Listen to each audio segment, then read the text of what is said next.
Well, I'm pleased to have the opportunity to be your personal trainer for the next few minutes. I'd like to start with the tagline that I have on my email. A lot of people use a short quote to tell something about themselves. And my tagline reads as follows: "It's what you do when you don't have to that determines what you'll be when you can no longer help it." That first applied to me in high school when I was a bodybuilder. I've learned through that experience, by changing myself physically, that through your own initiative, you can improve yourself. And that raises the question, can we do this with our intelligence too?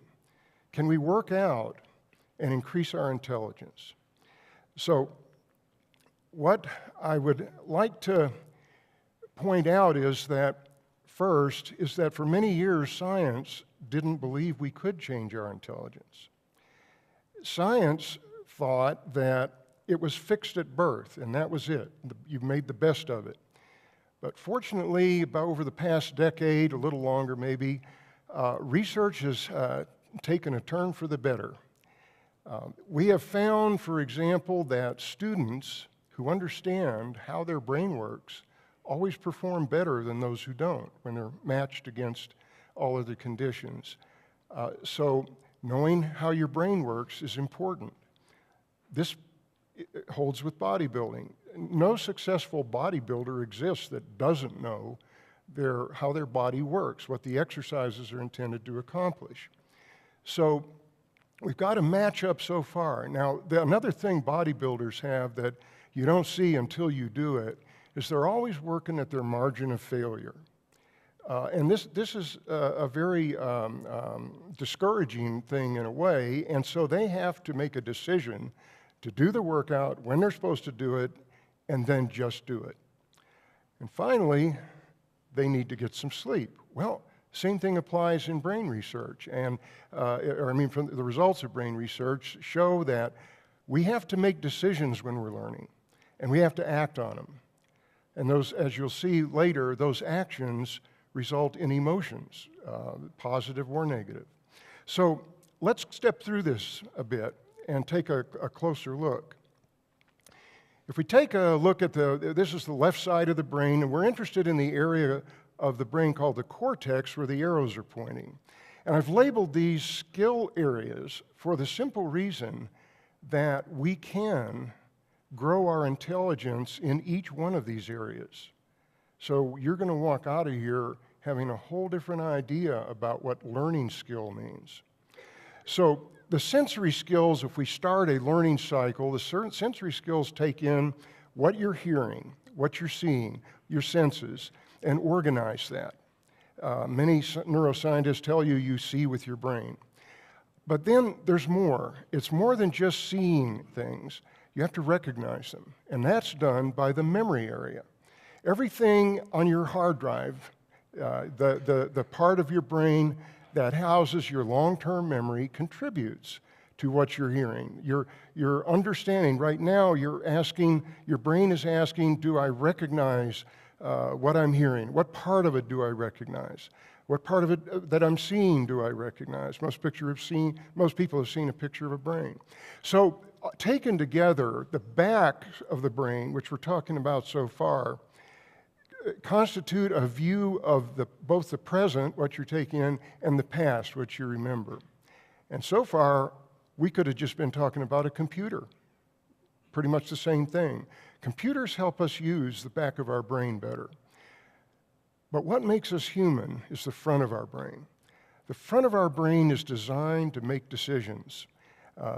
We don't have time to get into depth, but it basically does this by creating possibilities, creating a big picture, and predicting possible outcomes, and then making a decision to do one of those, to choose one. And then finally, the brain is designed to act. So that decision leads to an action. Okay, so we have a learning cycle, the outcome of which becomes new input, and the cycle continues. And so we basically never stop learning all day long. Now, So let's say we've worked out our brain this way. We've spent some time in a learning cycle. What changes? Is there a comparable change to muscle, actually physical? Muscle fibers grow in size. It turns out brain cells grow in size. They change physically. Now, don't worry, your head won't blow up today. I'll explain that there's a balancing mechanism. We'll get to that. But what I want to bring to your attention now is how we grow. Because the brain nerve cells grow differently. They grow by branching more. Branching is equivalent to increase in intelligence. It's computing power. And this slide that you're looking at now is stained selectively for those branches. They're called dendrites. It looks like something you might have pulled out of your garden, weeding your garden. If you shake the soil off and rinse it off, the tangle of roots is highly branched. And what we do when we learn is extend and elaborate those branches. And it's hard to believe, but up to 10,000 times. 10,000 times. So the brain is able to really branch out and increase its intelligence. Now, the trick is, how do we get this to happen? What makes this happen? Okay, it seems that this all happens during sleep. This is the most fascinating part of the research going on right now in learning. Learning only occurs during sleep. If you experimentally block the growth of dendrites during sleep, you block learning. So that's the same thing for a bodybuilder as blocking the growth of their muscle during sleep. So how does sleep work? Well, there's an interesting interplay here, and it helps us understand what we mean by active learning. So let me explain. When we sleep, we go through sleep cycles, and a part of each cycle is deep sleep. It's called, in other terms, slow wave sleep. But what's important about slow wave, and by the way, non-dreaming sleep, this is not talking about your dreams. That's shallow sleep, actually. So when you are in slow wave sleep, your brain replays everything you did the previous day, your experiences. See, right now, you are actually starting little spines on your dendrites. They're starting to grow from all the experience you're having today. And that gives you the illusion you're learning something. And it is an illusion because if it's not followed by further growth, it goes away. It gets pruned. The decision the brain makes as it replays is to grow those areas connected with emotion. In other words, you learn what you care about. And then it prunes away to make space, to keep your head from exploding. It prunes away what you don't care about. So if when you're learning, you don't attach something emotional, it can be humorous, it can be pleasure, but it can also be negative. It can be something you're afraid of or something that threatens you. All of these had survival value in the early days and still do.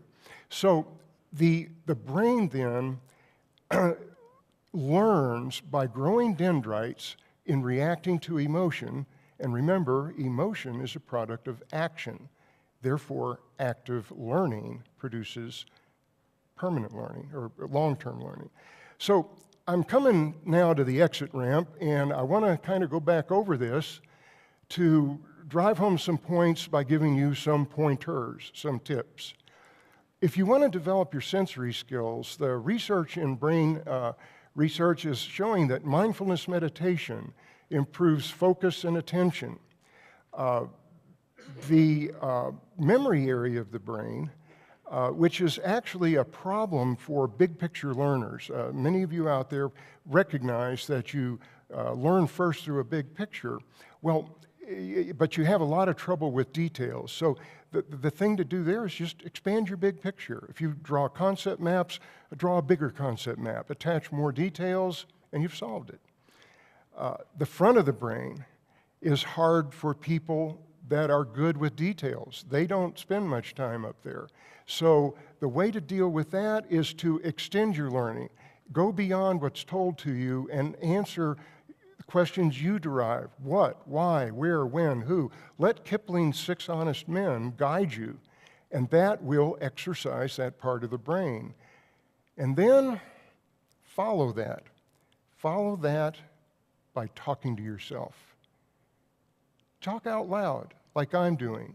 It makes you put things together. Now, if you happen to be at a coffee shop, and somebody at the next table looks over and asks you, "What are you doing?"